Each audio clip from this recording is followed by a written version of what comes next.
गोस्वामी महाराज शीला प्रभुपाद की अनंत कोटि वैष्णव वृंद की ग्रंथराज श्रीमद् भागवतम की all glories to assembled devotees, all glories to assembled devotees, all glories to assembled devotees, all glories to Sri Sri Guru and Gauranga, all glories to Srila Prabhupada.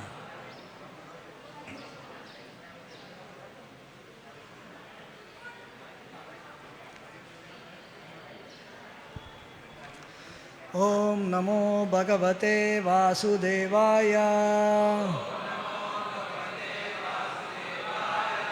ओम नमो भगवते वासुदेवाय ओम नमो भगवते वासुदेवाय नारायणं नमस्कृत्य नरं चैव नरोत्तमं देवीं सरस्वतीं व्यासं ततो जयमुदीरये नष्टप्रायेष भद्रेषु नित्यं भागवत सेवया भगवतीरुत्तमश्लोके भक्तिर्भवतिर्नैष्टकी.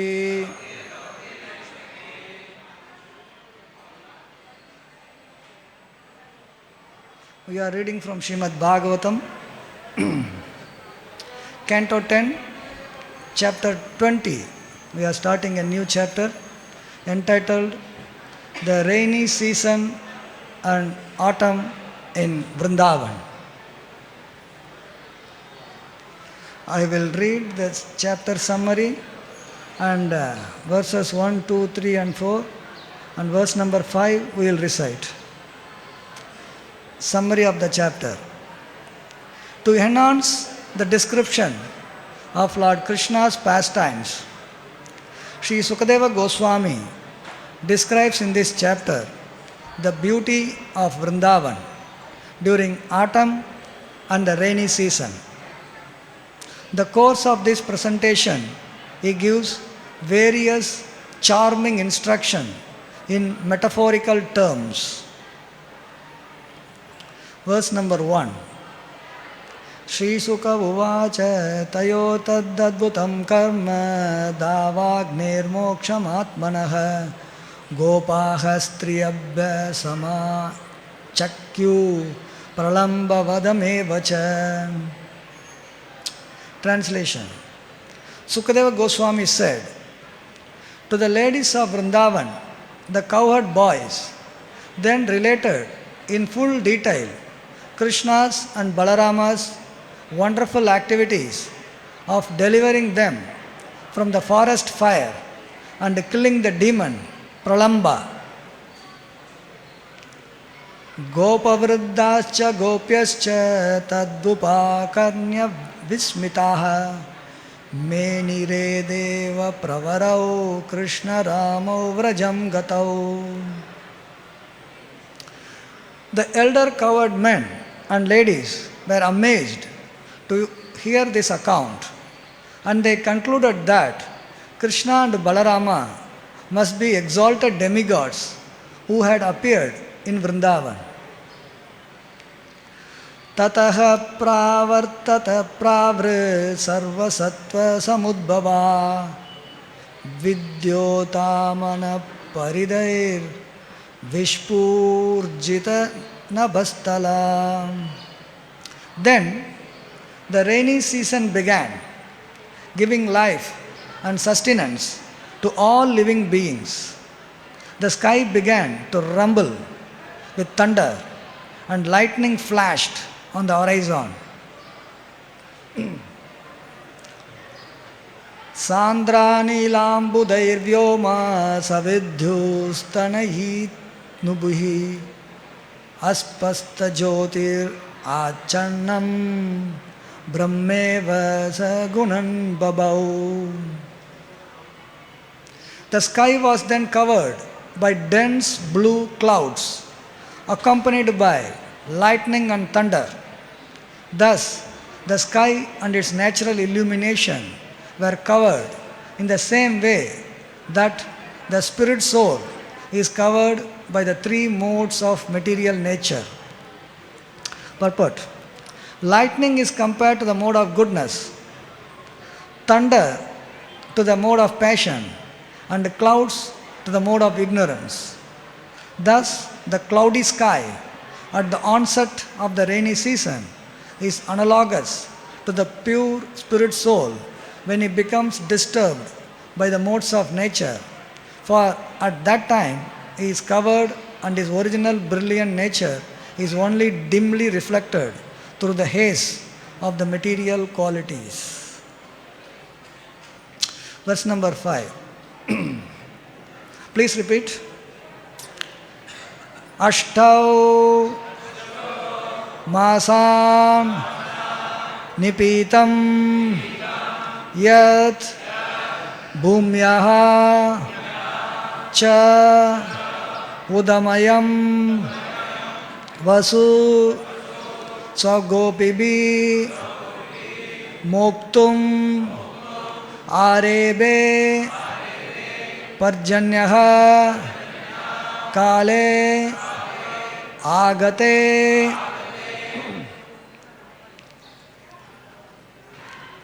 Ashtau Masan Nipitam Yad Ashtau Masan Nipitam Yad Bhumya Chodamayam Vasu Bhumya Chodamayam Vasu Swagobir Moktum Arebe Swagobir Moktum Arebe Parjanya Kala Agate Parjanya Kala Agate Ashtau Masan Nipitam Yad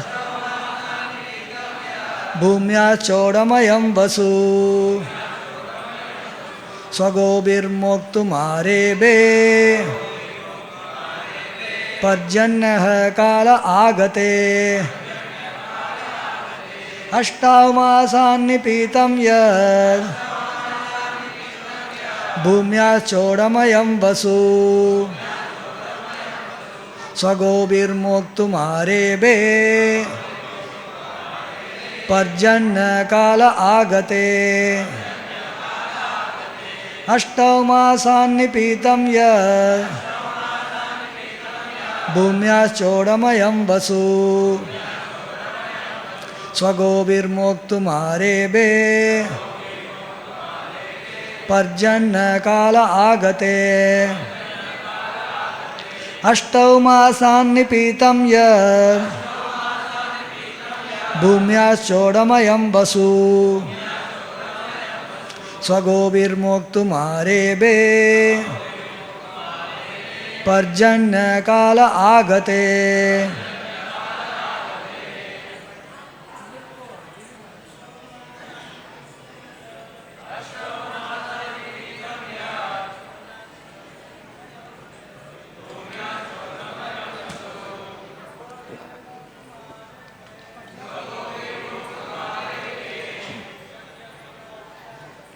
Parjanya Kala Agate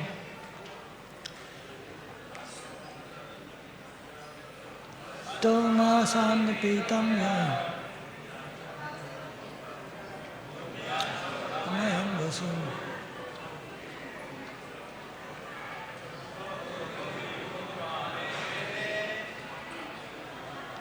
Parjanya Kala Agate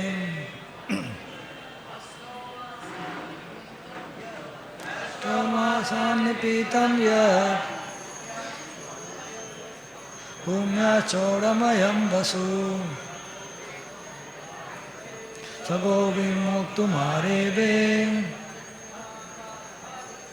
Parjanya Kala Agate. Matajis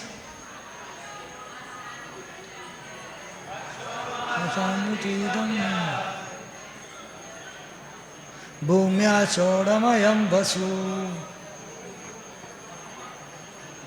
Obinmastam Arebe Parjanakala agate. Word to word meaning. Ashtau, 8. Masan, during months. Nipitam, drunk. Yat, which. Bhumyaha, of the earth. Cha, and. Udamayam, consisting of water. Vasu, the wealth. Swagobihi, by his own race. Moktum, to release. Arebe, began. Parjanyaha, the sun. Kale, the proper time. Agate, when it arrived. Translation. With its rays, the sun had for 8 months drank up the earth's wealth in the form of water. Now that the proper time had arrived, the sun began releasing this accumulated wealth. Purport. The Acharyas compare the sun's evaporating the earth's wealth of water to a king's collecting taxes. In chapter 20 of Krishna, the Supreme Personality of Godhead, Srila Prabhupada explains this analogy as follows. Quote, clouds are accumulated water drawn from the land by the sunshine. Continually for 8 months, the sun evaporates all kinds of waters from the surface of the globe, and this water is accumulated in the shape of clouds, which are distributed as water when there is need. Similarly, a government exacts various taxes from the citizens, such as income tax and sales tax, which the citizens are able to pay by their different material activities. Agriculture, trade, industry, and so on. This taxation is compared to sun's drawing water from the earth. When there is again need of water on the surface of the globe, the same sunshine converts the water into clouds and distributes it all over the globe. Similarly, the taxes collected by the government must be distributed to the people again as educational work, public work, sanitation work, and so on. This is very essential for good government. The government should not simply exact taxes for useless squandering. The tax collection should be utilized for the public welfare of the state. End quote. Om Ajnanatimirandasya Jnananjanasalakaya Sakshurunmilitam Yena Tasmai Sri Gurave Namaha Mukam Karoti Vachalam Pangum Langayate Girim Yat Kripatamaham Bande Sri Gurum Dinatarinam Paramananda Madhavam Sri Krishna Chaitanya Devam Vancha Kalpatarubhyascha Kripa Sindhubhya Evacha Patitanam Pavanebhyo Vaishnavebhyo Namo Namaha Namo Om Vishnupadaya Krishna Prestaya Bhutale Srimate Bhaktivedanta Swami Niti Namine Namaste Saraswati Deve Gauravani Pracharine Nirvishesha Shunyavadi Pastascha Desatarine Jai Sri Krishna Chaitanya Prabhu Nityananda Shri Advaita Gadadara Shivasadi Gaura Bhakta Vrinda Hare Krishna Krishna Krishna Hare Hare Hare Rama Rama Rama Hare Hare. In this section, we are reading the pastime of Lord Krishna and his friends in various forests. In the previous 2 chapters, it was described how Krishna and Balaram, along with all the cowherd boys, they were performing their pastimes in various forests. It was described. It is so when these pastimes are performed, that was summer. In the summer, you go out and spend time in playing various things. So when they were playing, Pralamba Sura was killed by Balaram. And in the last chapter, it was described how there was, after the Pralamba Sura was killed, there was forest fire. Especially it was summer. In the forest, sometimes actually fire happens. Obviously, we are talking about previous ages where nobody goes and puts the matchstick. Actually, nowadays, different forest fire happens by somebody igniting it. But in the forest, Sri Sri Radha Ras Bihari Ji ki, Sitaram Lakshmanaman ki, Shishigor Nitai ki. Because it is summer, the dry leaves, they have fallen down. There are so many dry leaves around. And when heavy wind is there, sometimes the bamboos, when they move, they scratch. When they scratch each other, there could be a spark. And that spark could lead to actually fire. Nobody goes to forest to smoke cigarette and then put the matchstick. Forest fire happens. Forest fire happens. So it was described in the previous chapter how there was a forest fire and Krishna mercifully told all the cowherd boys, close your eyes, close your eyes. He actually inhaled. For him it is nothing actually. He swallowed the forest fire. And by mystic power he brought them back. So in this chapter, Sukadeva Goswami is explaining about the rainy season and the autumn season. So the boys, when they came back to their home, then they described what happened that day. Oh, Pralambasura was killed by Balaram, and the forest fire was there, and we were saved by Krishna and Balaram. So like that, the children started narrating about what happened that day. Every day it was different things happening and they keep narrating. The elderly cowherd men and women, Gopas and Gopis, they thought, wow, every day Krishna and Balaram are doing something wonderful. They must be from some demigod, they must be some demigods. Devata. Even though they hear different wonderful activities, they at a moment appreciate it and think that this must be some extraordinary personalities, but then they back to normal. Oh, anyway, they are our children. No? Go back to their original Braj consciousness. Not giving so much importance to the Aishwarya of the Supreme Personalities of Godheads. Then Sukadeva Goswami describes how the clouds started coming, monsoon clouds. Monsoon clouds are very special, it's special color also. Bluish black, which resembles Krishna's color. Krishna's color is bluish black. Krishna is known as a person of having the color of the cloud. Dense clouds and thunder and lightning, this all started.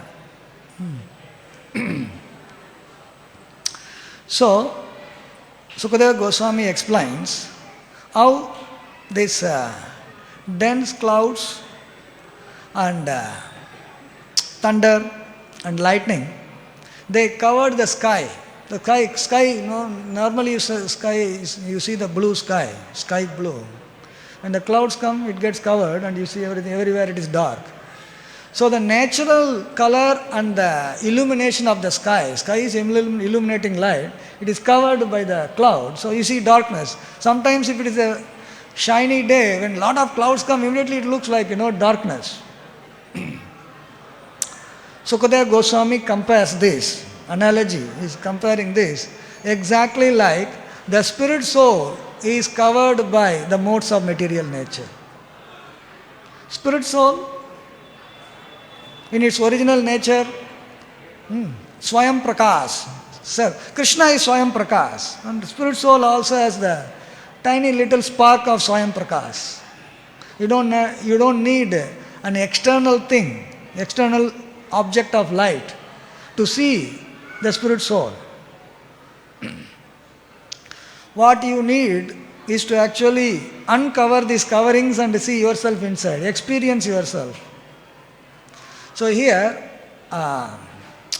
Sukadeva Goswami is explaining the covering of the sky and the illumination by the clouds is compared to spirit soul being covered by the modes of material nature. It is explained in the purport how the lightning is compared to the mode of goodness. And the thunder, lightning is you get the light, and thunder is you get the sound actually. First you get the light is faster than the sound. You first see the lightning, after a few seconds, you will get the sound. Thunder, mode of passion. First is mode of goodness, lightning, follows by mode of passion. And the clouds are compared to mode of ignorance. Clouds are compared to mode of ignorance. So this lightning, thunder and clouds, correspondingly goodness, passion and ignorance, they are covering the sky. And this covering is compared to the spirit soul being covered by the three modes. And this covering is not a permanent reality. Once the downpour happens, the rains disperse, then the original thing comes. The same way, the modes of material nature is covering. It's not a permanent reality. But unless we try to disperse these three modes, they will be there always. If we don't take any effort, as far as cloud is concerned, it will pour and go away. But this cloud of three modes covering the spirit soul, they are, as long as one doesn't transcend those modes, unless one takes some effort to go beyond the three modes, they will be binding us perpetually. So in this way, here Lord Krishna's color of these clouds is described.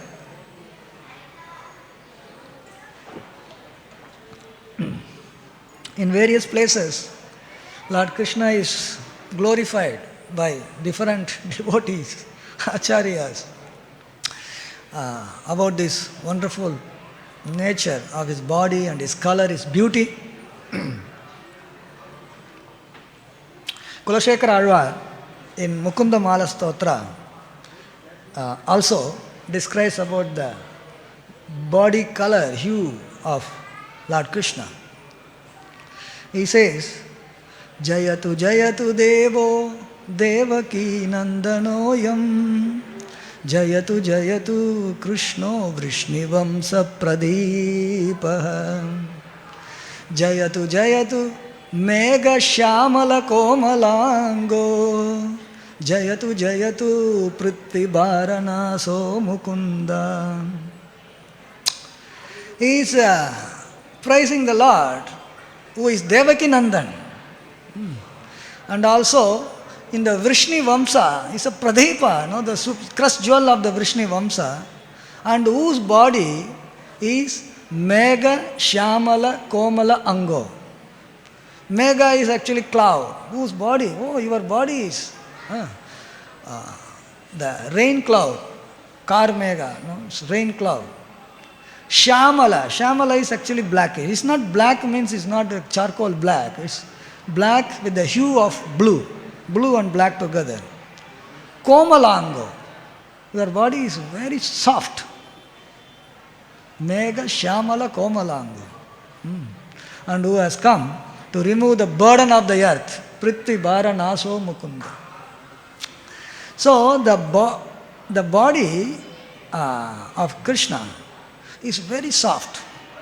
very soft. And it is stated in the scripture, there are different features of the body which indicate a great person. There are certain things which are supposed to be reddish in luster, eyes, palms, soles, palate, lips, tongue and nail. These are supposed to be reddish. Something is supposed to be broad. Waist, forehead is for men. Women it's a different thing. Chest is broad chest. And something is supposed to be short in the body. Neck, thighs and genitals short. Something is supposed to be deep in voice. Voice is supposed to be deep. Intelligence, deep intelligence. And navel, deep. And something is supposed to be high, very high. Nose is supposed to be high, arms are supposed to be high, ears are supposed to be high, forehead and the thighs. And certain things are supposed to be very soft, and that is the skin, the body. Skin, hair on the head, bodily hair, teeth and fingertips. So, all these aspects are present 100% in Krishna. Everything 100%. Some of the aspects may be predominantly present in somebody, but you won't find all together in one person. That is only Supreme Personality of God. So here, the Lord Krishna is having very soft feet and he is walking with that in the Braj. And the forest is going to tend the calves and cows barefoot. Even though the feet is soft, whole body is soft. Same soft for different purposes is acting in a different way.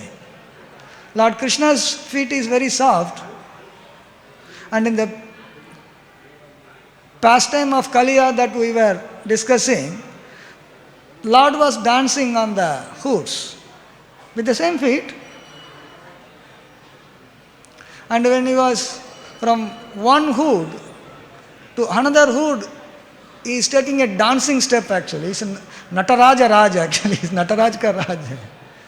And when he was landing on one of the hoods, it was not very soft for Kaliya.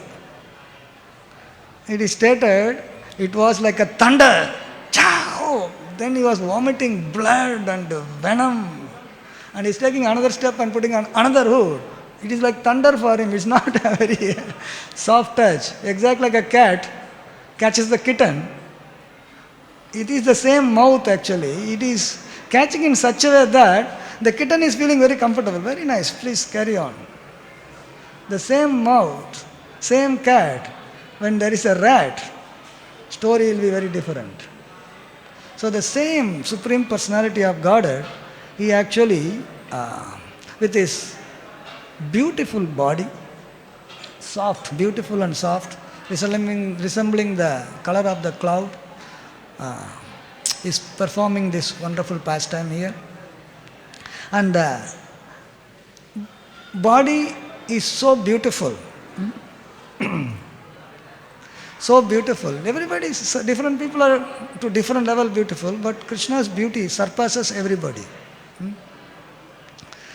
So Lord Brahma acknowledges that this blackish hue, blackish blue hue, Venum konantam aravinda dalayataksham, Barha vadamtam asitambuda sundarangam, asitambuda, same blackish blue hue.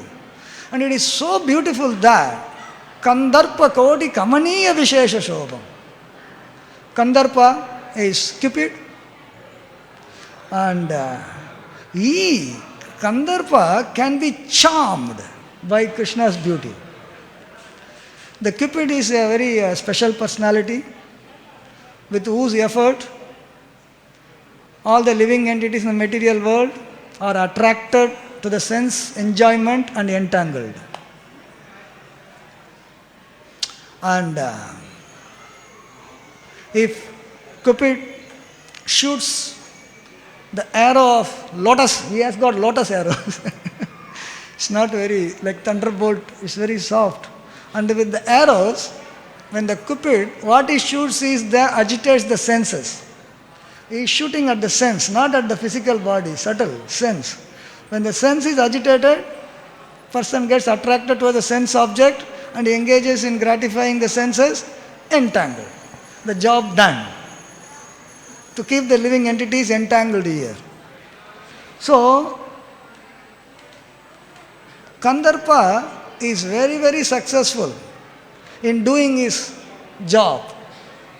Doing his job. And keeping all the living entities entangled here, except only two persons. One is Lord Shiva, then without question Lord Krishna.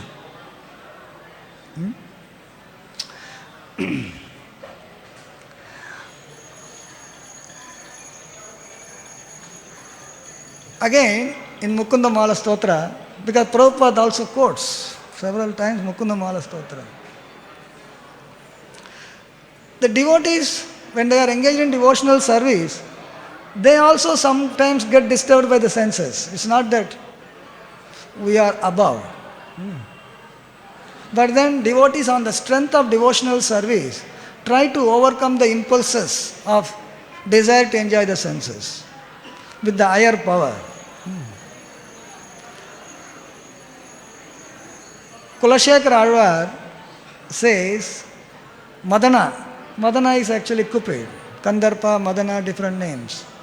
Madana pariharas titim matiye mukunda padara vindadamni.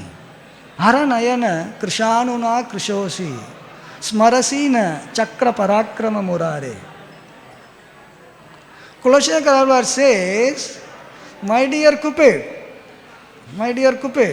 don't come and disturb my mind and senses. Don't shoot your arrows here.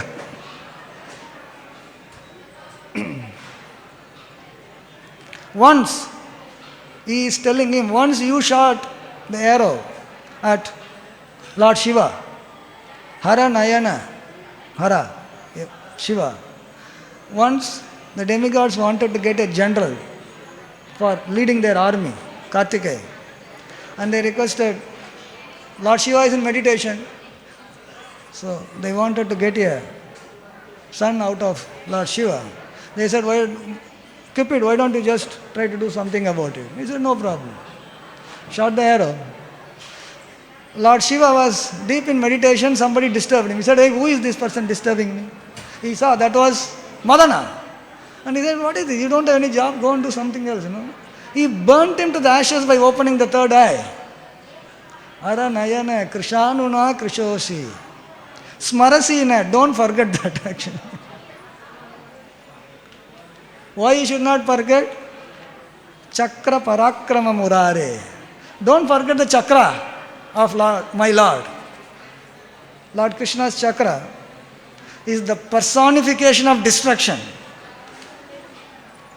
It is from this personification of destruction, this is the fire. Sudarshan chakra embodies the destruction actually, fire. And it is a part of that fire only Lord Shiva's eyes has got. So with the part only you are burnt to ashes, don't forget about the chakra parakrama. Don't disturb it. So, Madana failed drastically in trying to do his job with Lord Shiva. And with Lord Krishna doesn't have to do that kind of job actually. Same thing, Naranarayana Rishi were performing tapasya. See, this Indra gets always worried when somebody does some tapasya. He only sent it to Lord Shiva and he got burned and said, what kind of person? You gave me a bad assignment actually. And he gave another assignment to go and disturb Naranarayana Rishi in Badrikashram. But Naranarayana Rishi, see, Lord Shiva does things in one way, the Supreme Lord does in another way. He also went to disturb that tapasya, and when Naranarayana Rishi saw that, Naranarayan Rishi exhibited, he went with all the damsels, heavenly damsels. So many damsels, nice music, nice breeze, like this we are seeing. All the atmosphere is very good. And Naranarayan Rishi saw all these damsels, said, not worth. So he actually welcomed Cupid and made him to say it, and Naranarayan Rishi manifested more beautiful damsels than what our Cupid brought. And Cupid said, oh, more beautiful? Krishna is 100% beautiful, he can manifest that beauty. He said, you have got all these damsels. It is said that these damsels appear to be like gypsies in front of Miss Universe. Gypsies, not so well dressed. He said, what is this you have brought? And Naranarayan Rishi gave, you take one of my damsels, that is Urvasi. Urvasi was gifted by Naranarayan Rishi. He went to disturb, he got one more gift. Chalo, kidhar jayega to inko leke jana. This is Krishna. Krishna has not burnt him to ashes because he has to do his job, Krishna knows he has given a job, but if he is burnt, what to do? Same Krishna, same Cupid, he comes to Vrindavan, one step higher. And when he sees Krishna, Mega Shyamala Komalango, instead of enticing Krishna, he gets attracted, charmed. He gets attracted. Madana Mohana, even Krishna, with his beauty, can even attract Cupid. Cupid is making people getting attracted to each other, and Krishna can make Cupid to get attracted to him. That is the beauty in full. That is possible only if it is existing in 100%. Aishwaryasya Shamagrasya Viryasya Yasasasriya Jnana Vairagya Yochaiva Channam Bhaga Itingana. If it is existing in 100%, beauty also, that is possible.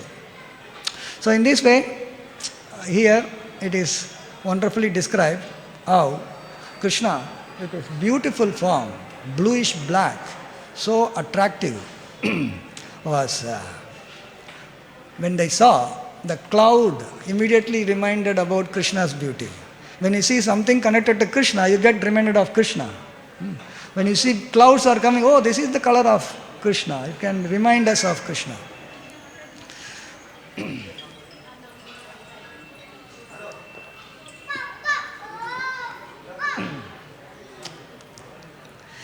So in this particular verse on the screen today, it is explained how the rays of sun actually drinks the wealth of the planet Earth. Well, water is a wealth.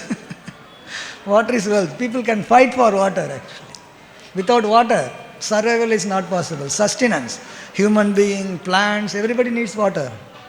Wealth of the earth is actually drunk by the sun for 8 months.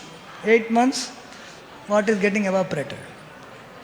And then when proper time of rainy season comes, the sun gives that water back. You take it and give it. It's not only taking, giving back also. And Srila Prabhupada in Krishna book, for the same section of Srimad Bhagavatam, explains how this is equivalent to collecting the taxes by the government. Prabhupada says, like the sun takes the water, it doesn't take everything. A big huge body of water it takes only for 8 months. After 8 months, what is remaining will remain only. It will not take everything. In the same way, the government collects tax. Government has to collect tax. And the tax should be used for the welfare, not collect and use it for the personal gratification. King is the boss, big one, and he collects. But if he uses for his own sense gratification, then it is a misuse, giving it back. Prabhupada says there are so many different kinds of taxes are collected, and they are to be used in the form of welfare for the state. The king collects the tax, and what for he uses it? He first of all has to pay his tax to the demigods in the form of yajna. There is always a level of taxation. In the village, the villagers will give tax to one village head, and that fellow will give it to zamindar, that fellow gives the king, and the king gives the emperor. So there is a levels. And the king is supposed to also pay the tax to Indra in the form of yajna. That is what Nanda Maharaj was trying to do, yajna for Indra. Because Indra gave the rain, he has to be paid back by means of giving the yajna offering to him. That is the payment of taxation, different form.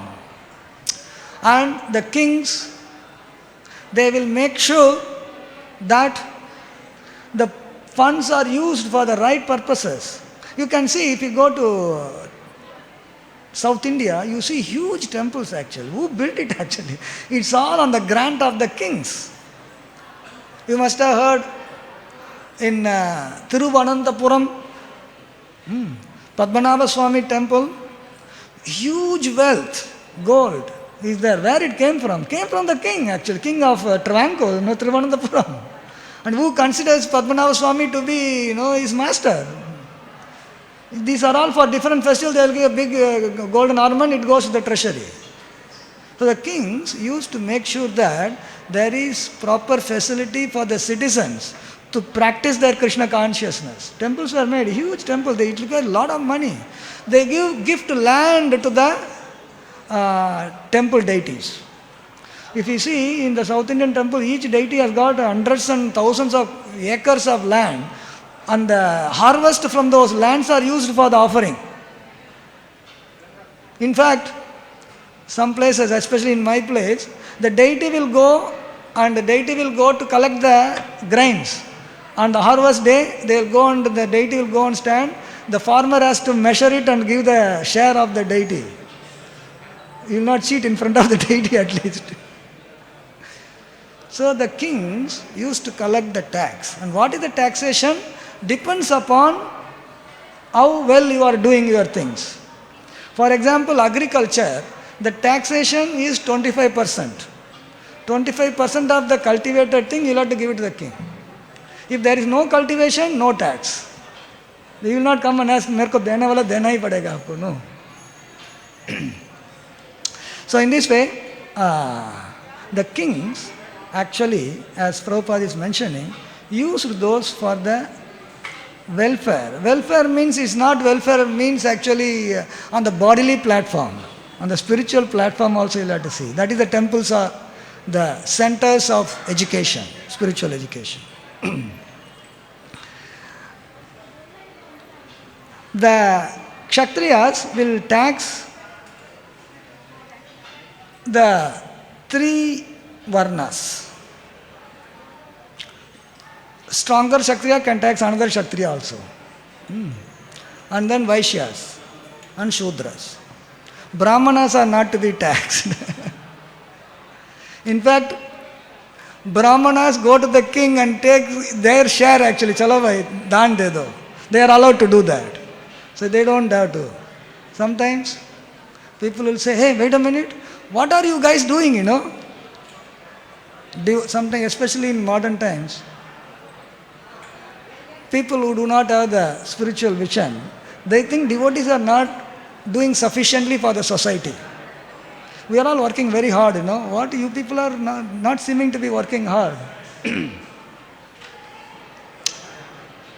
Brahmanas and Vaishnavas, they are actually serving the society in the form of giving spiritual knowledge, training the people in spirituality. They don't have to do a hard work like a Shudra. Shudra is supposed to do hard work. A Brahmana is not supposed to do hard work. And the kings, in fact, they reward them by giving, so much wealth. Okay, you take. The Brahmana can go to a king and ask something, the king will never say no. Give. They will also ask what can be given. They won't ask something which is inappropriate. So, when the king performs his duty of protecting them. Why tax? Because king is protecting. Kshatriya means you give protection. so that dacoits cannot come and loot you, another king cannot come and take away your things. So he is giving protection for this taxation. And the Brahmanas are guiding the Kshatriya, so that is their job, and for that gifts are given in the form of gifts. Brahmanas will never take a salary. Prabhupada says, even up to the level of Chanakya Pandit, he never used to take salary. He was living in a forest, simple living, high thinking. He won't take salary. He can take gift. Gift can be taken. So we can see that even Nanda Maharaj, right after Krishna was born, he said that, okay, everything should be taken care. So let me go to Mathura and give my tax to Kansa. He went actually to give the tax. And he met Vasudev there. Vasudev said, no, you please go immediately. Things have to be taken care properly. But when he was coming back, already Putana was killed. So in this way, even up to Chanakya, the Brahmanas, they never used to take salary. And Chanakya Pandit also gives his Niti Shastra, in which he says, what is the level of taxation? Tax should be collected when it's at the right time. Exactly like the fruits are plucked when they are ripe. You don't pluck, kacha, right time. And the tax should be collected, Chanakya Pandit says, exactly like a honey bee will collect honey from different flowers. Honey bee goes to different flowers. How much it takes? Little bit. When the little honey is taken, the flower is not hurt. There is no harm to the plant, there is no harm to the flower also. So, exactly like that, like honey bee collects little from everyone and makes a bee hive with so much honey, a king is supposed to collect little so that it doesn't hurt the person. And this is called Madhukari. Madhukar is the honey bee. Like honey bee goes and collects little. The king is supposed to collect tax, and Brahmana is also supposed to collect little from everybody. It's called Madhukari. Especially the brahmachari studying in Gurukul, they go to the village, they go to each house, they give little. By giving little, they don't lose anything. Not collect the whole bag of rice or wheat. Little. Collect from everywhere and come to the Guru. Guru Patni will cook and they will be fed. Madhukari. So in this way,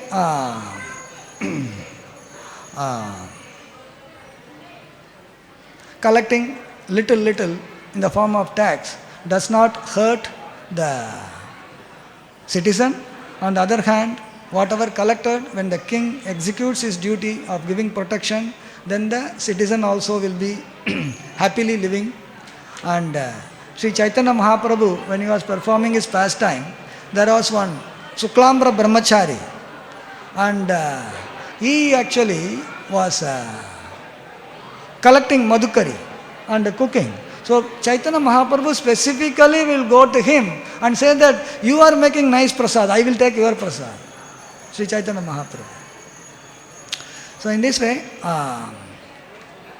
in this section of Srimad Bhagavatam, we are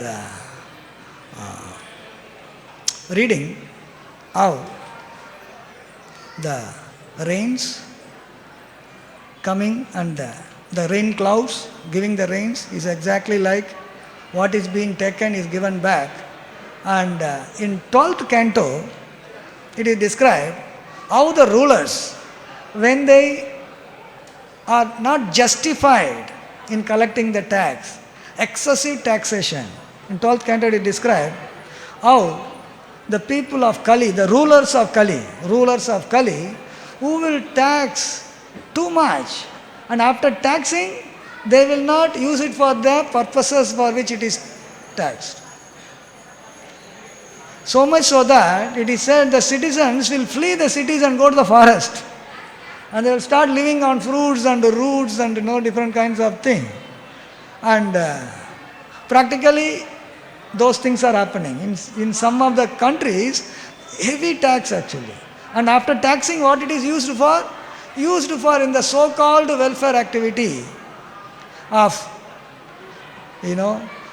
encouraging activities which are prohibited, breaking all the regulative principles. Opening up slaughterhouse, opening up this, we are doing something good for them on the bodily level, but that is not the expectation of the ruler to be. He is supposed to be taking care of the spiritual level also.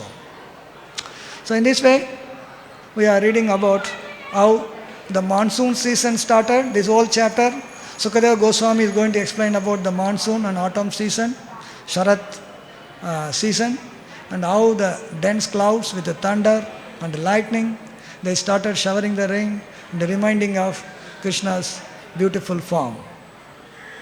And today is also the disappearing day of Srila Mahesh Pandit and Uddharana Datta Thakur. We will say a few words. And interestingly, Mahesh Pandit is a Gopa, and also Uddharana Datta is also a Gopa in Krishna's pastime. Of the 12 Dwadasa Gopas, Mahabahu is Mahesh Pandit, and Subahu is actually Uddharana Datta. And interestingly, both of them, they were devotees of Lord Nityananda, and they were always performing dance along with the kirtan when Lord Nityananda would dance. It is said that Mahesh Pandit would dance like a madman, And Uddharana Datta also was associate of Nityananda Prabhu, and he lived in place Saptagram, and he worked as a wealthy state minister, Uddharana Datta, and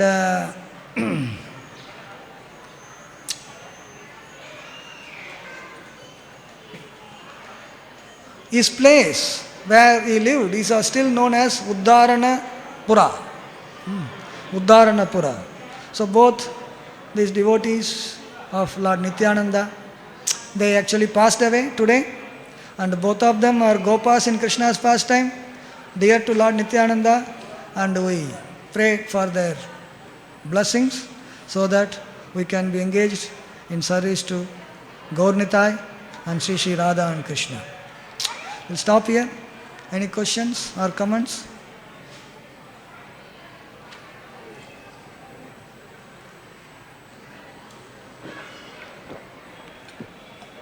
Hare Krishna. Thank you for nicely describing Hare Krishna. About Krishna's beauty. I want to add one or 2 points. Krishna Megha and then ordinary Megha, there are some differences. Ordinary Megha relieves the people of the suffering of the summer heat. But Krishna Megha relieves the people of Tapatraya, threefold miseries. And then this ordinary stupid rain, Meghas, they finished with the water. But Krishna Megha never stops pouring, it is eternal. So, and then after some time, people get bored of the rain. But Krishna Megha is always relishable because that Krishna Megha pours nectar. So that is the difference between Krishna Megha and ordinary Megha. One more point I want to add. I'm not contradicting you, but some devotees, they opine that Lord Shiva doesn't come under the list of who conquered Madana. List of? Lord Shiva doesn't come under the list of conquering Madana because only Krishna comes, because Lord Shiva could not tolerate, that's why he burnt him. I didn't say he conquered, You gave to... No, Madana could not conquer doesn't mean that he destroyed it by means of it. He didn't. Here, when Krishna, he gets attracted, he didn't get attracted to Lord Shiva. So he could not become successful in his mission. Let us put it in that way. Successful in his mission, but whereas he gets attracted to Krishna. That is only for Krishna. That cannot be for anybody else. Yes. His mission unsuccessful. In one he was destroyed, in another one he was enamored. He was attracted.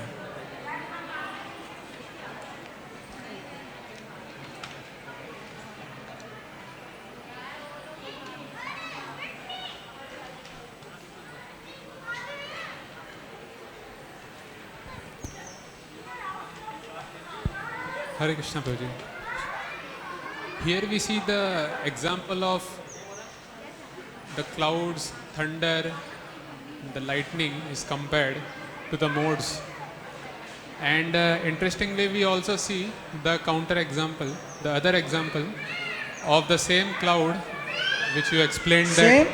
that the cloud, Ah. the other example we hear is cloud's color is of Krishna's color is of cloud, and lightning is the color of his dhoti, Pitambara, and his voice is like a rumbling cloud. So we see these two contradictory examples of one of the Supreme Personality of Godhead who is above the modes, and one here which is under the modes. So what to meditate more? See, when the analogy is given, certain aspects of those objects are used for describing about certain things which is beyond perception. You have to take only those aspects for that analogy. Suppose it is said lotus feet. Lotus feet. Lotus has got so many qualities. Softness, pinkish, like this shape, etc. So those which are corresponding, that only should be taken. Yes, soft. For soft you can say lotus feet. But for color, yes, pinkish color. You can't expect the feet to be like lotus in shape, you know. That is not compared, so that is not need not be taken into account. Because everything cannot be there. Something which you can perceive in an object in front of you, which you cannot perceive, that is what comparison is to be. Right? So in this particular thing, Sukadeva Goswami is telling, the clouds are actually covering the sky. Right? So it is exactly like the spirit is covered by the modes of material nature. So you have to only see that something can be covered, and that can be beyond the covering there could be something real. When you remove the covering, the real will be visible to you. That is what he is trying to say. The same way, three modes of material nature is covering the soul. When you remove it, then you can see, experience the spirit soul. That is to be taken. For this analogy, only that aspect to be taken. But then now you are coming, okay, what is the color of the thing? That is not being part of this analogy. The analogy is that a real object can be covered from something temporarily and it can be taken away, whether it is cloud or it could be something else also. Here in this case it is cloud. It could be something else also. But when you are seeing cloud and it has got a color, then it reminds of Krishna. When you are seeing the lightning, it reminds. So here the color of the cloud is being used for this. In this case, it is the very activity of the cloud covering something and not covering something. It can cover the sun also. Clouds sometimes cover the sun, you know. So here is one aspect of cloud which is having the capacity to cover something and go away. That is being used. And here its color, its activity of pouring water. When two clouds are striking each other, thunder is coming, and the thunder is giving the lightning is coming, thunder is coming. These are all different aspects. So depending upon which aspect you are using, that analogy has to be accordingly understood. Everything cannot be there. If 100% is there, then there is no need for analogy. It is same object actually. Analogy means this object has got certain quality and this has got certain quality. The common quality are being used to compare them. But it has got different other thing also. This has got different other thing also. Those will not be compatible and they need not be tried to compare with them. Hare Krishna.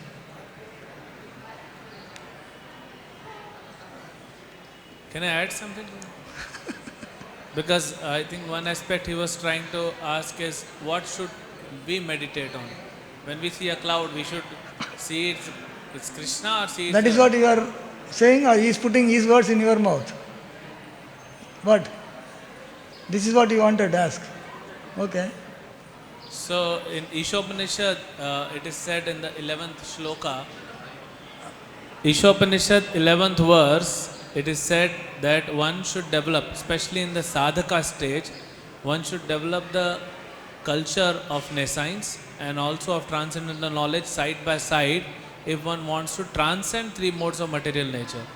Because if I see everything Krishna at a sadhaka stage when I am a conditioned soul, then there is a probability, high probability I may, incline towards sahijya. And if I only see only material thing, then becomes hard-hearted. So at a stage of sadhaka, we have to see both, and then we can transcend them. Good, thank you. ग्रंथराज Shrimad Bhagavatam की, श्रील प्रभुपाद की, हिताय गौर प्रेमानंदे।